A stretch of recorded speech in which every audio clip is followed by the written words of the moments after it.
आज की कहानी में हम देखेंगे एक परीलोक की रानी को जो धरती पर एक आम लड़की बनकर रह रही है, पर उसके साथ ऐसा क्या हुआ कि पूरी दुनिया से अपनी पहचान छुपानी पड़ गई। बहुत पुराने समय की बात है। राजपूताना के एक शहर में एक राजा रहता था जो बेहद दयालु और न्यायप्रिय माना जाता था। उसके राज में लोग इतने खुश थे कि कहते थे शेर और बकरी भी एक घाट पर पानी पी लेते थे। हर तरफ शांति ही शांति थी। राजा का एक ही बेटा था। नाम तो राजकुमार था, पर दिमाग से वो बहुत समझदार, नेक दिल और हर काम में माहिर था। बस जरूरत से ज्यादा लाड प्यार ने उसे थोड़ा जिद्दी बना दिया था। जिसे पाने की ठान ले उसे हासिल किए बिना कभी नहीं रुकता था। एक दिन राजकुमार शिकार से लौट रहा था। सैनिक और दूसरे शिकारी पीछे रह गए और वो घोड़े पर सवार होकर बहुत आगे निकल आया। तेज धूप थी और उसे बहुत प्यास लग रही थी। उसने चारों ओर देखा तो समझ आया कि ये धोबियों का मोहल्ला है। हर तरफ कपड़े धोए और सुखाए जा रहे थे। तभी उसकी नजर एक घर की छत पर पड़ी। वहां एक लड़की अपने बाल सुखा रही थी। राजकुमार उसे देखता ही रह गया। ऐसी खूबसूरत लड़की उसने पहले कभी नहीं देखी थी। ऐसा लग रहा था जैसे उसके काले लंबे बालों के बीच चांद जैसा चेहरा चमक रहा हो। लड़की ने भी राजकुमार को देख लिया। वो तुरंत दुपट्टे से खुद को ढककर नीचे उतर गई। तभी राजकुमार जैसे होश में आया। उसके साथ ही और नौकर भी पहुंच गए और राजकुमार को मजबूरन महल वापस आना पड़ा। पर उसकी आंखों से वो चेहरा हट ही नहीं रहा था। उसने अपने खास नौकरों को भेजकर पता लगवाया तो मालूम हुआ कि वो एक धोबी का घर था और लड़की उसी धोबी की बेटी थी। राजकुमार गुस्से और जिद में बिस्तर पर पड़ गया कि वो उसी लड़की से शादी करेगा, नहीं तो जान दे देगा। 3 हफ्ते बीत गए। आखिर ये बात राजा तक पहुंची और वो चिंता में पड़ गया। वो जानता था कि उसका बेटा जिद पकड़ ले तो छोड़ता नहीं। राजा ने गांव के मुखिया को बुलाकर राय ली। मुखिया, जो बेहद अक्लमंद, वफादार और अनुभवी था, उसने कहा, इस समय उसे रोकना ठीक नहीं। राजकुमार को मनमानी करने दीजिए। जवानी की जिद है। 2 दिन धोबी की बेटी के साथ रहेगा तो खुद ही समझ आ जाएगी। बाद में किसी राजकुमारी से शादी करवा दीजिएगा। वैसे भी राजाओं की तो कई रानियां होती हैं, ये भी एक कोने में पड़ी रहेंगी। राजा को उसकी बात समझ आ गई। उसने राजकुमार को बुलाया और कहा कि उसकी इच्छा देखते हुए वो इस शादी की इजाजत देता है। फिर राजा ने धोबी और उसकी पत्नी को बुलवाया। वो डरते डरते आए, सोचते हुए कि न जाने क्या गलती हो गई कि राजकुमार ने बुलाया है। राजकुमार ने साफ कहा, हम तुम्हारी बेटी से शादी करना चाहते हैं, तुरंत तैयारी करो। उसे लगा था कि धोबी और उसकी पत्नी खुशी से फूले नहीं समाएंगे, पैर छू लेंगे, शुक्रिया करेंगे, पर ऐसा कुछ नहीं हुआ। दोनों सोच में पड़ गए। फिर बोले, राजकुमार, ये तो हमारी खुशनसीबी है, पर हम बेटी से पूछकर ही जवाब देंगे। ये सुनकर राजकुमार को बहुत गुस्सा आया। उसे लगा ये मामूली धोबी जिसकी बेटी से वो शादी करने को तैयार है और ये कह रहा है कि बेटी उसे पूछकर बताएंगे। पर राजस्थान जैसे शाही खून में भी दिल का मामला अलग होता है। राजकुमार उस लड़की पर दिल हार चुका था, इसलिए उसने बात बर्दाश्त कर ली। उसने बस इतना कहा, हमें इनकार सुनने की आदत नहीं। मना किया तो पूरा खानदान जेल जाएगा। डरते कांपते आए थे वैसे ही लौट गए। घर पहुंचकर उन्होंने लड़की को बताया कि राजकुमार उससे शादी करना चाहता है और अगर उसने मना किया तो उनकी जान पर बनाएगी। लड़की बोली, ठीक है, मैं राजी हूं, लेकिन मेरी 4 शर्तें हैं। आप राजकुमार को कहिएगा कि खुद आकर मेरी बातें सुने। अगर शर्तें मंजूर हों तो बारात लेकर आ जाए। अगले दिन धोबी राजकुमार के महल पहुंचा और लड़की का संदेश दे दिया। उसके मन में डर साफ दिख रहा था, कहीं राजकुमार गुस्से में उसका सिर धड़ से अलग ना कर दे। उसे खुद भी हैरानी थी कि उसकी बेटी में इतनी हिम्मत कहां से आ गई कि वो राजकुमार के सामने शर्तें रख रही है। राजकुमार ने जब सुना कि लड़की ने उसे शर्तें सुनाने को कहा है तो पहले तो उसका खून खौल उठा। दिल किया कि तलवार खींचकर धोबी को वहीं खत्म कर दे, लेकिन फिर एक तो वो लड़की उसे सच में पसंद आ चुकी थी और दूसरी बात, उसे भी जिज्ञासा हो गई कि आखिर ये धोबी की बेटी कौन कौन सी शर्तें रखती है। राजकुमार उसी वक्त धोबी के साथ उसके घर पहुंच गया। 2 कमरों का छोटा सा मकान था। नीचे धोबी, उसकी माँ और पत्नी रहते थे और ऊपर की मंजिल पर लड़की का कमरा था। राजकुमार पहुंचा तो लड़की नीचे कमरे में पर्दा डालकर बैठ गई ताकि उसे सीधे ना देखना पड़े। उसने कहा, मेरी 4 शर्तें अगर आपको मंजूर हैं तभी मैं शादी करूंगी। पहली शर्त उसने ये रखी, मैं आपके महल में रात नहीं बिताऊंगी, सुबह जाऊंगी और शाम को वापस अपने घर आ जाऊंगी। राजकुमार को यह सुनकर बड़ा अजीब लगा। मन में बोला, ये कैसी शर्त है भला? पर फिर खुद ही सोच लिया, एक बार शादी हो जाएगी तो कोई रानी महल छोड़कर झोपड़ी नहीं जाएगी। वो बोला, मंजूर है, दूसरी शर्त बताओ। लड़की ने कहा, आप मुझे ना छूने की कोशिश करेंगे और ना ही मुझसे बात करने की। ये सुनकर राजकुमार हंसी रोक ना सका। ये शादी है या मजाक? लेकिन फिर उसने सोचा, चलो बाद में देखा जाएगा, और बोला, ठीक है, ये भी मंजूर है। फिर लड़की बोली, मैं आपके महल का पानी तक नहीं पीऊंगी।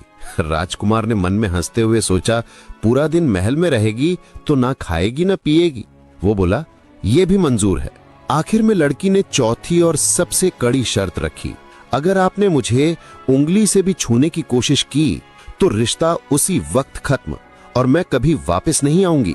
राजकुमार ने मन ही मन सोचा, ये लड़की कितनी अजीब है और कितनी बेअदब भी। लेकिन उसके दिमाग में एक ही बात थी, शादी होते ही सारी शर्तें अपनी जगह अपने आप टूट जाएंगी। उसने कहा, ठीक है, मुझे तुम्हारी सारी शर्तें मंजूर हैं। लड़की ने जवाब दिया, अगर सब शर्तें मान ली हैं तो फिर बारात ले आइए।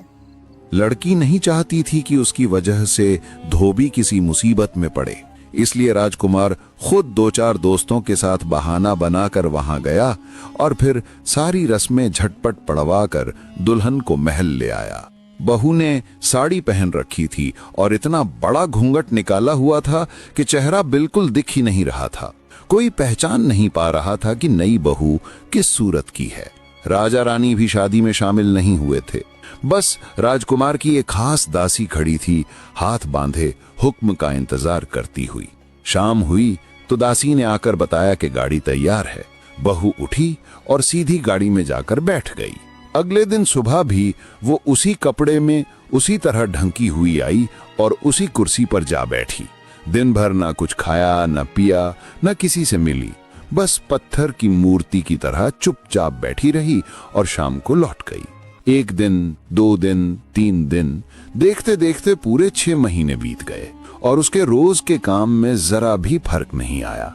राजकुमार ने जो सोचा था उसका एक भी हिस्सा सच नहीं हुआ।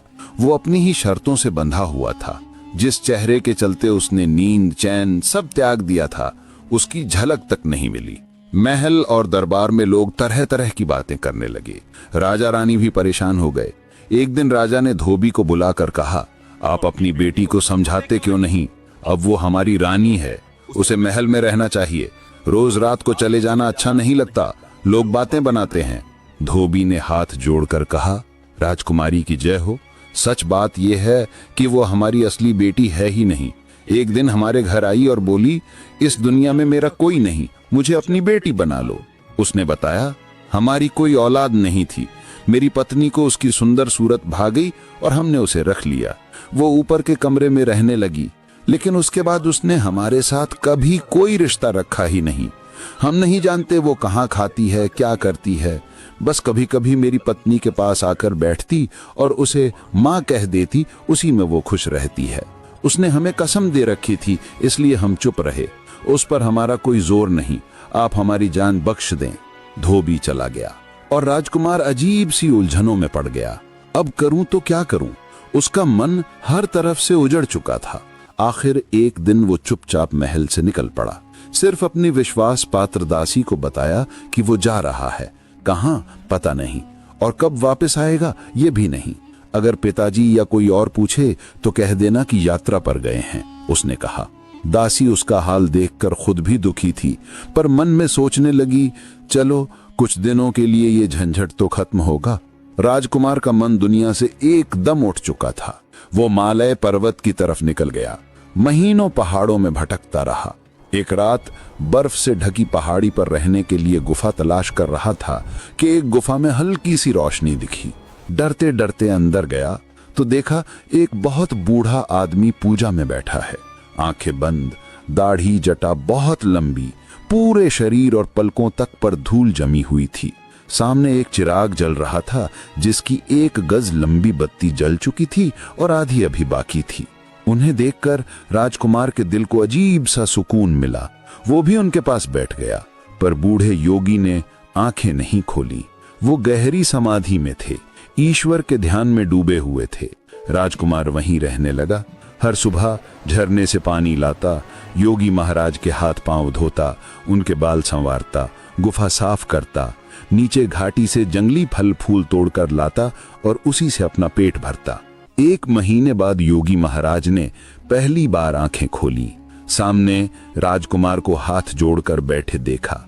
राजकुमार ने उन्हें पानी पिलाया, फल फूल खिलाए, उनके हाथ पांव दबाए। तब योगी बोले, बच्चा, तू राजकुमार है, इस योगी की कुटिया में तेरा क्या काम? राजकुमार ये सुनकर बोला, महाराज, अगर आप जानते हैं कि मैं राजा का बेटा हूं, तो ये भी जानते होंगे कि मैं क्यों भटकता फिर रहा हूं।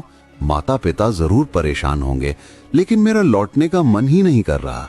योगी मुस्कुराए और बोले, बच्चा, योगियों से कुछ छुपा नहीं। तूने बड़ी गलती की, उस लड़की से शादी कर ली, लेकिन तूने इतने दिन हमारी सेवा की है, इसलिए तुझे खाली हाथ नहीं भेजेंगे। ये राख ले, इससे तू सबको देख सकेगा, पर तुझे कोई नहीं देख पाएगा। घर लौटकर जब वो लड़की शाम को जाने लगे, तब ये राख माथे पर लगा के उसके साथ चले जाना। तुझे खुद पता चल जाएगा कि वो कौन है और उसकी क्या मजबूरी है। हमारी दुआएं तेरे साथ हैं, तेरी मुराद जरूर पूरी होगी। उन्होंने अपने चिराग की जली हुई बत्ती की राख दी। राजकुमार ने उसे कपड़े में संभाल कर बांधा और योगी को प्रणाम करके चल दिया। कई दिनों की यात्रा के बाद जब वो महल लौटा तो हालत बुरी थी। कपड़े फटे हुए, पैरों में छाले, बदन दुबला और चेहरे पर थकान। कमरे में धोबी की लड़की उसी तरह, वही कपड़े, वही घूंघट, कुर्सी पर चुपचाप बैठी थी। दासी राजकुमार को देखकर खुश हो गई। राजकुमार, कहाँ चले गए थे? ये क्या हाल बना लिया है? राजा रानी रोज आपके बारे में पूछते रहते थे, मैं बस यही कहती रही कि यात्रा पर गए हैं। उस दिन राजकुमार बहुत खुश था। उसने स्नान किया, बाल कटवाए और पेट भरकर खाना खाया। फिर दासी से पूछा, क्या ये मेरे पीछे भी रोज इसी तरह आती थी? दासी बोली, जी हाँ, इसके नियम में बिल्कुल फर्क नहीं आया। राजकुमार बोला, मैं बहुत थका हूं, अब सोऊंगा, लेकिन शाम को जब वो जाएगी मुझे जगा देना। शाम को जैसे ही धोबी की लड़की जाने को उठी, दासी ने राजकुमार को जगा दिया।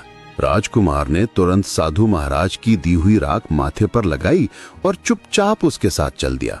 अगली सुबह वापस लौटा तो दासी से कहा, आज मैं इसी कमरे में सोऊंगा और जब वो लड़की आकर बैठ जाए तुम्हें मुझे जगाना है।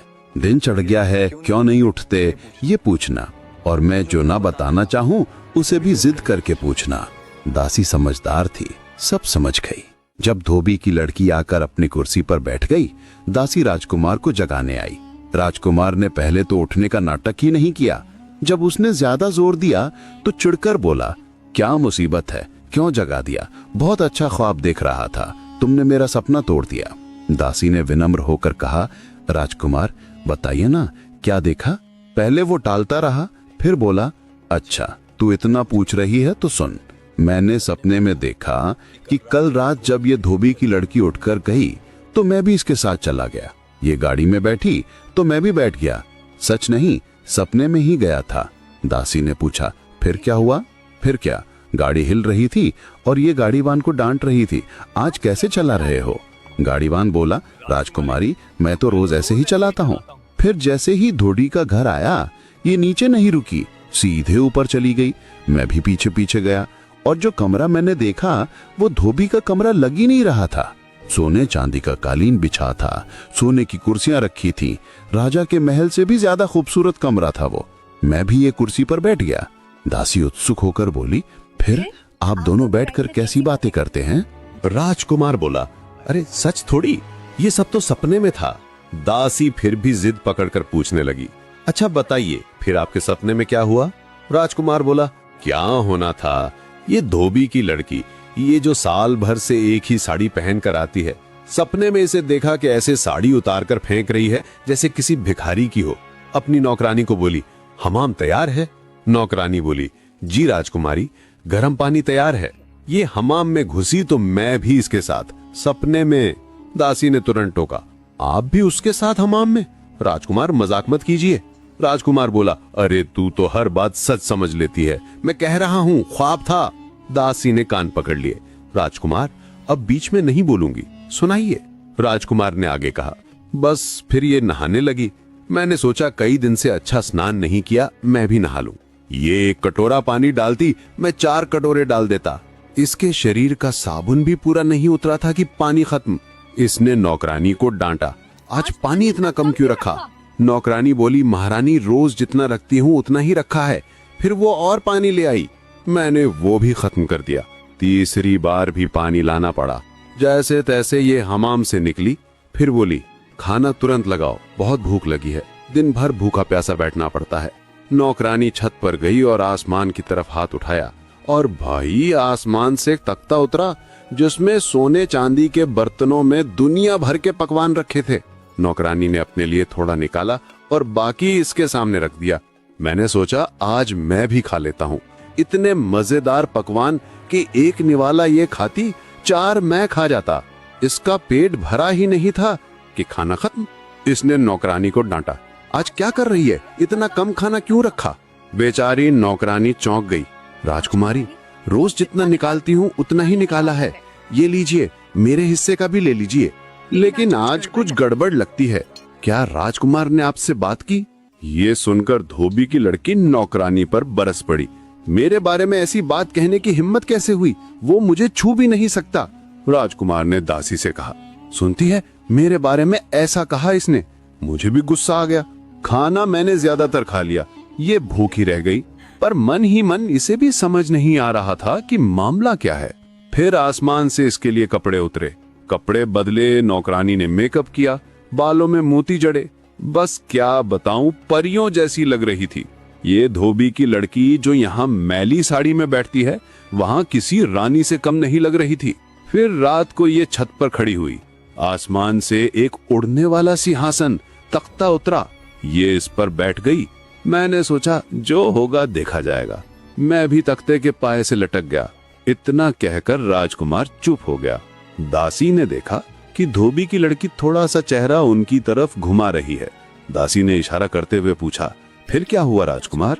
राजकुमार बोला, बस ख्वाब खत्म। दासी ने जिद की, राजकुमार ऐसे कैसे, आधा ख्वाब कौन सुनाता है, बोलिए आगे क्या हुआ? राजकुमार ने रोकते टालते कहा, ठीक है, तख्ता ऊपर ऊपर उड़ता हुआ चांद तारों से भी ऊपर परियों की दुनिया में पहुंचा। वहां राजा इंद्र का दरबार सजा था, एक से बढ़कर एक परियां थी।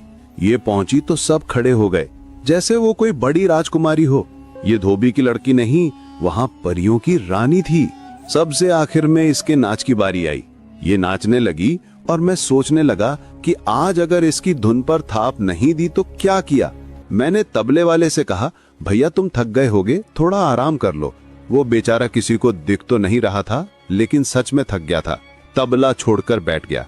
मैंने तबला उठाया और भाई ऐसी थाप बजाई कि पूरा दरबार झूमने लगा। राजा इंद्र इतने खुश हुए कि अपना रेशमी रुमाल इनाम में दे दिया। ये झुककर सबको रुमाल दिखाने लगी और तबले वाले की तरफ आई। मैंने फट से रुमाल उठाकर जेब में डाल लिया। इतना सुनते सुनते धोबी की लड़की पूरी तरह राजकुमार की तरफ मुड़ चुकी थी। दासी बोली, राजकुमार हम भी तो देखे वो रुमाल कैसा है। राजकुमार बोला, अरे ये तो ख्वाब था, ख्वाब की चीज कहीं दिखाई जाती है क्या? लेकिन दासी ने जबरदस्ती उसकी जेब में हाथ डाला और एक रेशमी रुमाल निकाल लिया। कहीं यही तो वही रुमाल नहीं? राजकुमार बनावटी गुस्से में बोला, तू बड़ी जिद्दी है, मानती नहीं। हाँ यही था, पता नहीं मेरी जेब में कहां से आ गया। अब धोबी की लड़की का दुपट्टा थोड़ा छोटा हो गया था, वो पूरी तरह उनकी ओर मुड़ चुकी थी। दासी फिर बोली, राजकुमार सुनाइए फिर क्या हुआ? राजकुमार ने कहा, होना क्या था, राजा इंद्र ने इसे दोबारा नाचने की फरमाइश की। मैंने फिर ढोल संभाला। जितना अच्छा मैं ढोल बजा रहा था, ये उतना ही सुंदर नाचती गई। राजा इंद्र खुश हुए और इनाम में अपनी अंगूठी दे दी। इसने झुककर उनके पैर छुए, सबको अंगूठी दिखाई और फिर तबले वाले के पास रख दी। वो भी मैंने उठा ली और जेब में रख ली।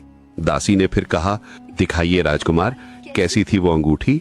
राजकुमार बोला, अरे दासी तू भी ना, एक चीज सच हो गई तो इसका मतलब ये नहीं सब बातें सच निकलेंगी। पर दासी ने दूसरी जेब में हाथ डाला और अंगूठी निकाल ली। क्या यही है? राजकुमार बोला, अरे हाँ यही तो थी, पर ये मेरी जेब में कैसे आई? तभी दासी ने इशारा किया। धोबी की लड़की का घूंघट अब ऊपर उठ चुका था, लेकिन दोनों दिखा रहे थे जैसे उन्होंने कुछ देखा ही नहीं। दासी फिर बोली, फिर क्या हुआ? राजकुमार ने आगे कहा, मैंने जान लगाकर तबला बजाया, और ये ऐसा नाची कि परियों की दुनिया में इसका कोई जवाब नहीं। नाच खत्म हुआ तो राजा इंद्र उठकर चले गए। ये जल्दी से उड़न खटोली पर बैठ गई। शायद सोचा बाद में इनाम ले लेगी। इसे क्या पता था कि सारी चीजें मेरे पास थीं। खटोली ऊपर उठी, मैं इसके पंखों से लटक कर नीचे आ गया। बस इसके आगे तूने मुझे जगा दिया। दासी बोली, राजकुमार अब वो मोतियों वाला हार भी दिखाइए। राजकुमार बोला, अरे दासी, वो तो ख्वाब था, मेरे पास कहां से। पर दासी ने दूसरी जेब से मोतियों का हार निकाल लिया।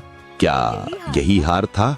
अब धोबी की लड़की कुर्सी से उठकर राजकुमार के पास आ गई और बोली, राजकुमार, अब तो आप समझ ही गए होंगे कि मैं धोबी की लड़की नहीं हूँ। मैं परियों की दुनिया की एक परी हूँ। अब मेरी कहानी भी सुनिए। परियों के लोक में मुझसे अच्छी नाचने वाली कोई नहीं थी। राजा इंद्र रोज मेरे नाच से ही दरबार सजाते थे। एक रात मेरी तबीयत बहुत खराब थी। सारा शरीर दर्द से भरा हुआ था। दरबार से बुलावा आया, मैंने मना कर दिया। फिर दूसरा बुलावा आया तो मुझे गुस्सा आ गया। मैंने संदेशवाहक से कह दिया कि राजा से कहना, क्या उनके पास नाम की भी कोई चीज है? मैं दर्द से तड़प रही हूँ और उन्हें नाच चाहिए। संदेश उसी तरह राजा इंद्र के सामने पहुंच गया। वो गुस्से से आग बबूला हो उठे। मुझे बुलाया। मैं डरती कांपती पहुंची। उन्होंने कहा, तुझे अपने नाच पर नखरा आ गया है। जा, मैं तुझे बद्दुआ देता हूँ। तुझे पूरे 1 साल धरती पर इंसानों की लड़की बनकर रहना होगा। अपनी पहचान छुपानी पड़ेगी। अगर किसी मर्द ने तुझे छू लिया या किसी को पता चल गया कि तू परी है तो तू कभी परियों के लोक में वापस नहीं जा सकेगी। मैं बहुत रोई, गिड़गिड़ाई, माफी मांगी। राजा इंद्र बोले, बद्दुआ तो वापस नहीं ले सकता। हाँ, ये जरूर करूंगा कि रोज रात को तुझे तख्त भेजकर दरबार बुला लिया करूंगा, लेकिन साल धरती पर ही काटना पड़ेगा। उन्होंने मेरे पंख नोचकर मुझे धरती पर फेंक दिया। मेरी दासी को भी मेरे साथ आना पड़ा। मैंने धोबी का घर चुना ताकि कोई शक न करे। धोबी की लड़की बनकर रहने लगी, लेकिन नियति में आपकी सेवा लिखी थी। कल मेरा 1 साल पूरा होने वाला था। मेरे पंख वापस मिल जाते और मैं परियों की दुनिया में लौट जाती। आपको कभी पता नहीं चलता। आप यही सोचते कि मैं बेवफा थी और भाग गई। लड़की रोते हुए बोली, लेकिन अब सब खत्म हो गया। अब आप ही मेरे मालिक हैं और मैं आपकी दासी। राजकुमार ने हैरान परेशान उसकी पूरी कहानी सुनी। फिर उसे अपने साथ लेकर राजा और रानी के पास गया और सब बताया। राजा को जब पता चला कि उनकी बहू कोई साधारण धोबी की लड़की नहीं बल्कि इंद्रलोक की अप्सरा है, तो उनकी खुशी का ठिकाना नहीं रहा। उन्होंने पूरे राज्य में जश्न मनवाया। शाही रीत से बेटे की शादी दोबारा की और महल खुशियों से भर गया। इस कहानी से हमें ये सीख मिलती है कि किसी की सच्चाई को जाने बिना उसके बारे में फैसला नहीं करना चाहिए। हर इंसान की अपनी एक छुपी हुई कहानी होती है जिसे समझने में ही असली इंसानियत है।